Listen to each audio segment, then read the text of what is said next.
players, I am the Gaming-Grizzly and welcome back to Identity V and welcome to Identity V Dodgeball, the new 3 vs 3 game mode that will come to the game very soon. But how do we actually play Dodgeball? We got the first in-game play trailer right here about the new game mode Dodgeball and it shows us a lot of details. Not only do we get a new map, we also get a lot of new interactive features. But let's talk about the basics of Identity V Dodgeball. We got 2 teams and each team tries to get 20 points first. And the way to get points is by eliminating the opponent's team members with dodgeball bombs. You get 1 point per eliminated enemy. Now there are 3 different kinds of balls. The first ball is the normal blue ball that will bring down one specific enemy as soon as you throw the ball at him. Then there's also the dash ball, which is a ball that you hold in your hand and as soon as an enemy is close by you dash at him and if you hit him, that enemy will go down. And the last ball that we can see in the trailer is the exploding ball. As soon as you throw the exploding ball into a group of enemies, the enemies in range will go down. Now there are a few interesting game mechanics that we were able to see in this trailer as well. First of all, catching balls. I'm not completely sure how this will work, but we saw it in the trailer. The enchantress was able to catch the ball that was thrown at her by the mercenary. She was able to catch the exploding ball. Maybe this is exclusive to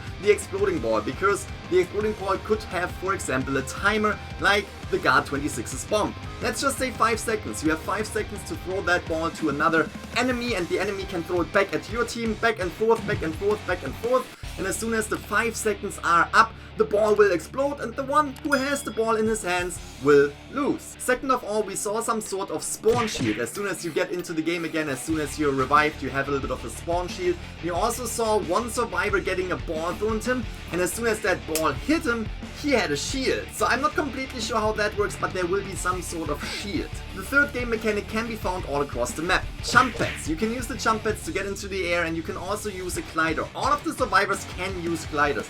All of the survivors can use the jump pads. So basically all of the survivors turn into toy merchants. And while you're using the glider, you will also be able to throw the bombs. The fourth interesting feature we were seeing were the interactive map elements. The Feaster's tentacles. The tentacles were throwing a dodgeball at the survivors and the survivor were able to catch that ball, utilizing the ball to throw them at other survivors.